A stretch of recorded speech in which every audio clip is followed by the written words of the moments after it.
We'll begin by refreshing memories as to what went before. In discussing the theme of the Joker, I have been talking about a point of view, the Joker's point of view, from which not only our social institutions, but also all the formations of the natural world are seen as games. Be careful of the word game. It doesn't mean as trivialities, because when we say it's just a game, this often means it is just trivial. There can be important games, as when we play the piano or musical instruments. We are not necessarily doing something frivolous, but we are playing. And there is something in the nature of all play that is not serious, but at the same time may be sincere. And I tried to give you the picture of the multiplicity of natural forms on the one hand, and of human social institutions, and all the things that we do and consider important and busy ourselves with as human beings. I tried to give you the point of view from which these can be seen as games, as things being done, as it were, simply for themselves, and not for some ulterior motive. And therefore, these games are in a way best played when they are played as games. Although it's really all right for people to take them seriously, except that they are a little bit deprived. They're missing something. And so when the Joker sees a person taking his life seriously and regarding himself as extremely important, there is something a little bit funny about it, and he is inclined to get the giggles. And it's all he knows, that the very intensity of seriousness with which the individuals concerned are taking these games will be a kind of foil for the subsequent bursting into laughter when he sees that it wasn't serious after all. You see that? You might say there are these classes of people. There are the very far out people and the very far in people. Now, ordinarily we say someone's very far out when they are oddballs, when they are exceedingly unconventional. But I want you to turn the picture round and look as a conventional person, look at a square as a person who's very far out. That is to say, he is so involved in the seriousness of the game he is playing that he is lost. He doesn't know where he started from, and he thinks he's there. But he's completely lost, because he is actually under the cover of his assurance, of his status, of his position in society. He's really a very anxious person. I said a lot yesterday about the way in which our society shows anxiety because it cannot permit the existence of people who don't belong. And it cannot really permit the criticism of laughter. It cannot permit the presence of the old-fashioned court jester, because these people are so far out. They're so involved, and one from a certain standpoint, you see, from the Joker's standpoint, he doesn't condemn such people. He rather congratulates them on their heroism for getting so lost and involved. But to keep the far out people from going quite insane, there have to be far in people. And the far in people are those who keep contact with the original goings-on behind the scenes. They are like the prompter in the theater, where there are the actors out on the stage relying on their memories, etc., and they're supposed to get completely involved in the play. But there's a concealed prompter with the script in front of him. And he is the connection of the actor on the stage with the green room behind the stage. And you see in this dramatic analogy of the universe,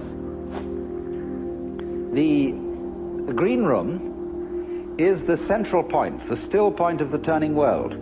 The green room is how God is when he's back home, not involved in all these games, and takes off the mask. See, on the Hindu theory that everybody is a mask of God. Like a wonderful line in one of Chesterton's poems. And now a great thing in the street seems any human nod, where move in strange democracy the million masks of God. The million masks of the Joker, because the Joker is the player, the trick player, who plays ultimately the great trick on himself. So really, there can be no resentment about this. Nobody to blame, nobody to turn around to in the end and say, you bastard, you did this to me. Because it's always you who are ultimately responsible.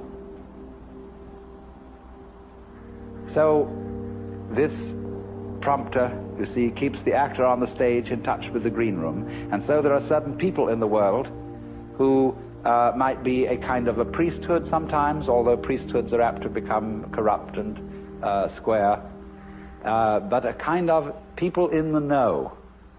There always has to be somebody around in the know, so that, as it were, the wheel of society and of existence, the wheel of the squirrel cage, the wheel of the rat race, can have an axle firmly planted. And at the center then there have to be the far in people. So this is the domain of jokers. Now, having developed that side of the joker, the person who sees through the social institutions as games, I went on in the second session to discuss another aspect of the joker as the sly man, in comparison with the monk, the fakir, and the yogi, who undertake, all those three, undertake in certain different ways disciplines which have the intent of releasing them from their karma. The individual, in other words, challenges his involvement, his attachments, his limitations, his finitude, and endeavors to overcome it. But in each of these three cases, the individual involved stirs up an immense opposition, because he serves notice upon the devil, or shall we say upon his karmic creditors, that he is about to leave town. And so all the creditors come rushing to the door. All his past sins catch up with him. And the devil lays his temptations in the way all the more thoroughly. So that the sly man is the one who, when he is going to leave town, does so instantaneously without any prior announcement. And so in this way there is, shall we say, a cunning manner of becoming a Buddha. And that is to become one instantly, without any preparation or warning whatsoever. This is why Zen is called the sudden school, and why Satori is a sudden awakening. Because it has to be done without the slightest warning. Now, but then I pointed out that the moment you have any idea about doing this, you've already ceased to be sudden. That is to say, the moment you seek for some spiritual attainment, which is becoming a Buddha, becoming awakened, becoming released,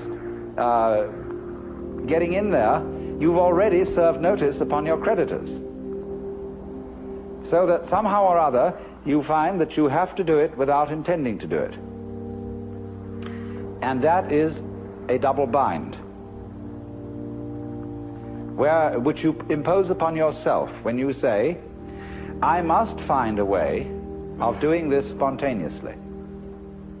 That's the old basic double bind. You must be spontaneous. You are commanded, or you command yourself to do something which is acceptable only if it happens spontaneously. Then you think about that and say, well, what a fix that is.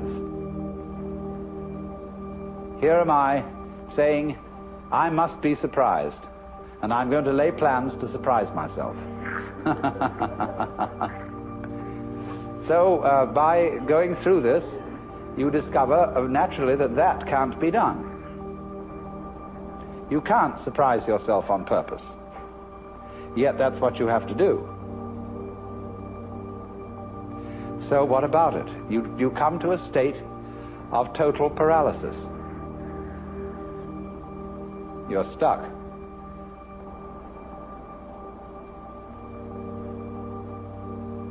The one thing that is terribly important to be done can't be done.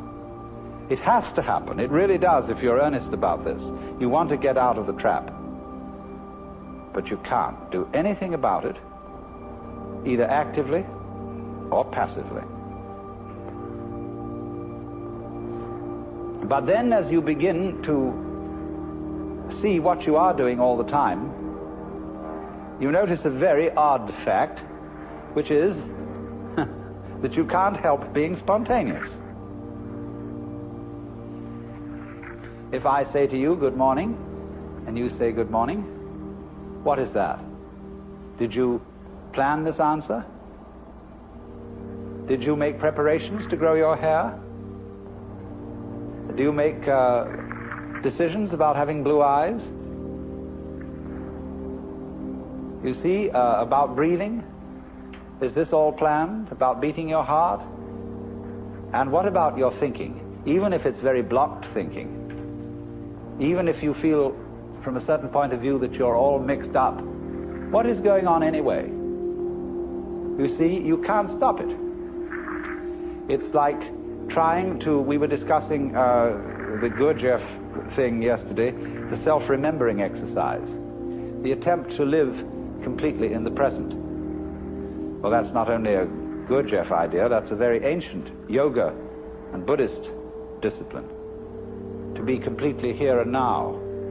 But of course, as you pursue this, you discover you can't do it, because you couldn't even know when to go shopping unless you made plans and started thinking about the future.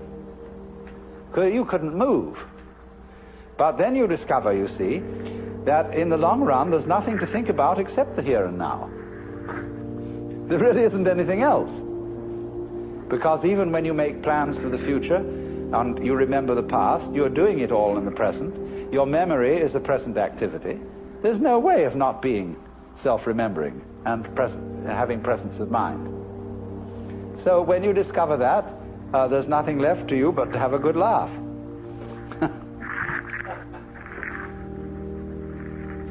Well, now, I want to develop to a greater extent something I only touched on yesterday afternoon when we were discussing anxiety and laughter and the relationship between the two.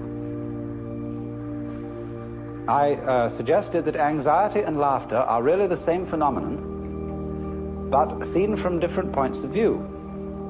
As we all know, we can have shudders of horror and shudders of delight, tears of grief and tears of joy.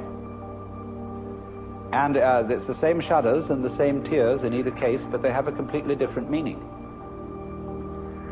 Now, life is a matter of oscillation. Life is vibration. It's the whole time and all the way through. The question is, how are you going to interpret that? Is it tremble, tremble, tremble, or is it laugh, laugh, laugh? That's the great thing. And sometimes it's one, and sometimes it's the other. So that the whole thing of the Joker is he comes into being, as it were, at the point when the anxiety interpretation of the trembling becomes the laughing interpretation. We were talking about monks who had skulls in their cells to remind them of mortality. And we think a grim thing.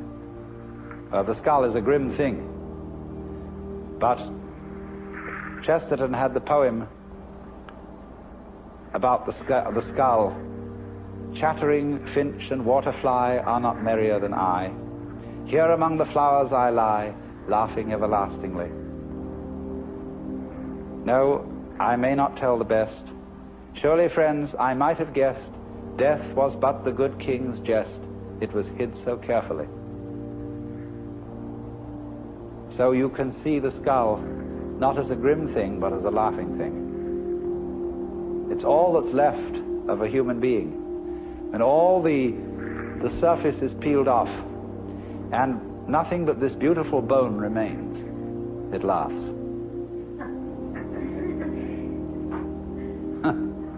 Now why? What is it about death being a jest?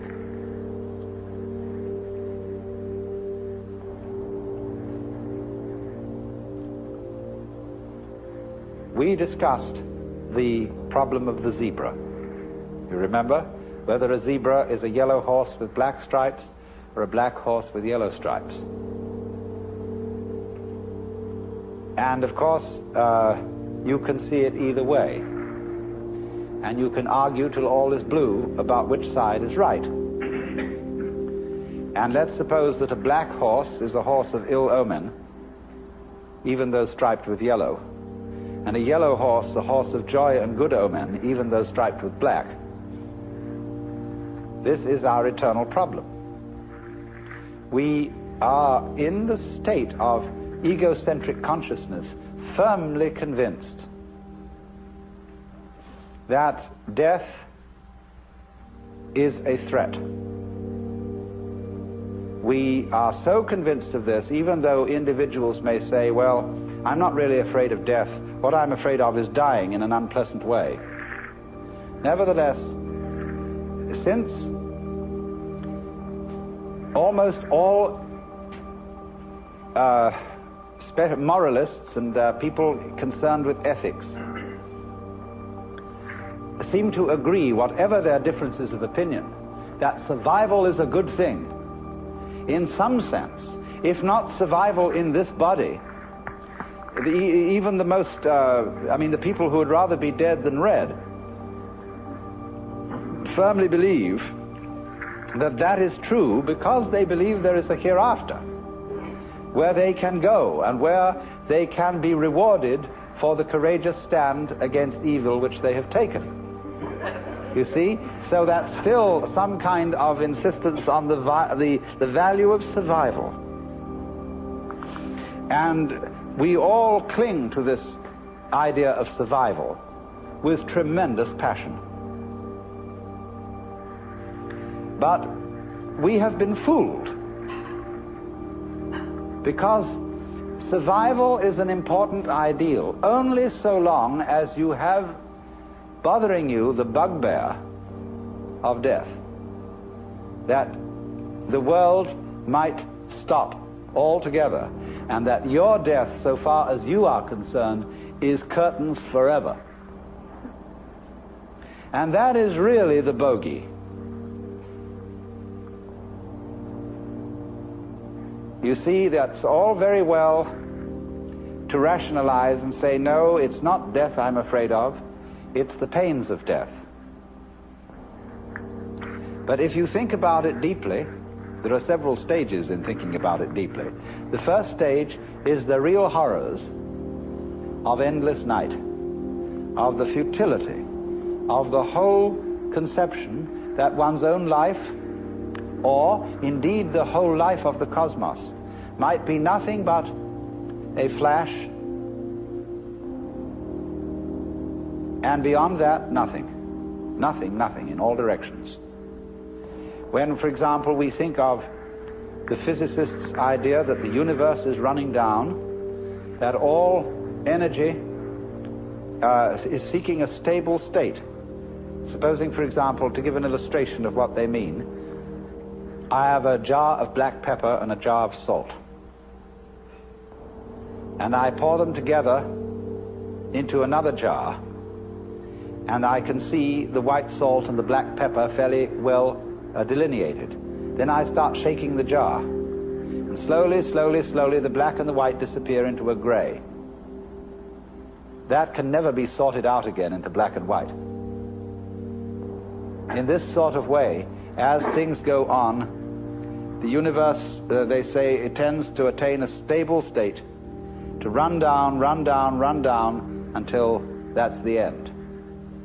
And nobody knows how it could possibly start all over again. But I always say, and I feel it in a sort of funny, intuitive way, that what happened once can happen again. If this world started at some time, supposing there was a colossal explosion which set all these galaxies flying out, then what existed before that explosion must surely have been something like the stable state to which we shall run down in the end. And if it went bang once, there's absolutely no reason why it shouldn't go bang again. I suppose there are temperaments in logic. I have a temperament whereby I just cannot, it seems to me absolutely basic that what happened once can happen again. But there are other people who so cherish the unique that they can conceive the idea of something like existence happening only once. But you see, something that happens only once doesn't happen at all.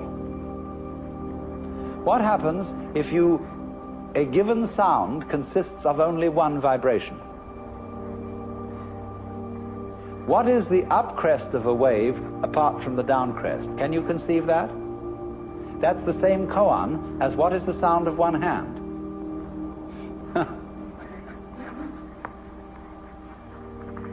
You see, it always takes two. You can't have a purely left-sided person. Imagine. So, in this way, just as you can't have just one vibration, it's like the saying, the greatest strength of mind is to eat one peanut. and so it can hardly be done. So there isn't just one vibration. And a dit but no da sort of thing. You have to have it do more. So in just the same way, when you magnify this principle, there isn't just one cosmos, or one big explosion that starts and stops. All stopping implies starting.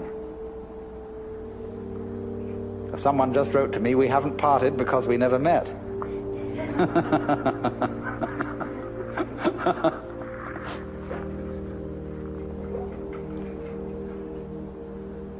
So, the whole point of saying this is the realization that existence is eternal. The going out of existence implies the coming in. And St. Thomas had some points here when he said, there could never have been a time when there was not being, because if there had been a time when there was nothing in nothing to produce something. But he didn't quite have the point, because what he didn't see was that nothing is productive in the sense that you can't have nothing without something. They go together. And all this thing is an argument, again, about whether the zebra is yellow striped black or black striped yellow. And what we see is that the black and the yellow, the darkness and the light, are simply two phases of the same. And that realization is exactly what transforms anxiety into laughter. Suddenly to see that you just, after all this anxiety, that you don't have anything to worry about.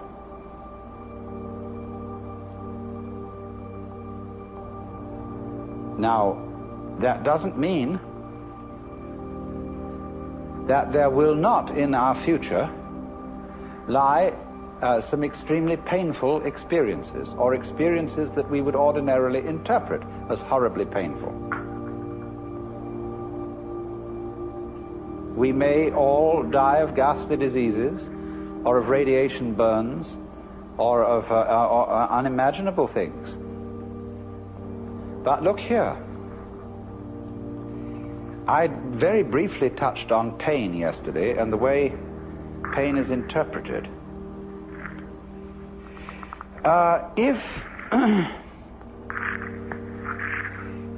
If you interpret pain as something that is destroying you and is going in the direction of total death, then it's very serious indeed. And it's perfectly terrifying. But I've been investigating experiences of people who've undergone torture. I don't know if anybody in this room has. It's always possible. But, and then if so, you can correct me. But the worst part of torture is the beginning. When, of course, you're full of all your illusions and all your fears about black and white and the terror that black may win. But it's said that as torture proceeds, it slowly changes the state of mind of the victim to a kind of drunken, masochistic giving in to the torture, so that it becomes something that he cooperates with. And that if the torturer notices this, he knows he's through and has to kill him. So, in other words, there is a point at which pain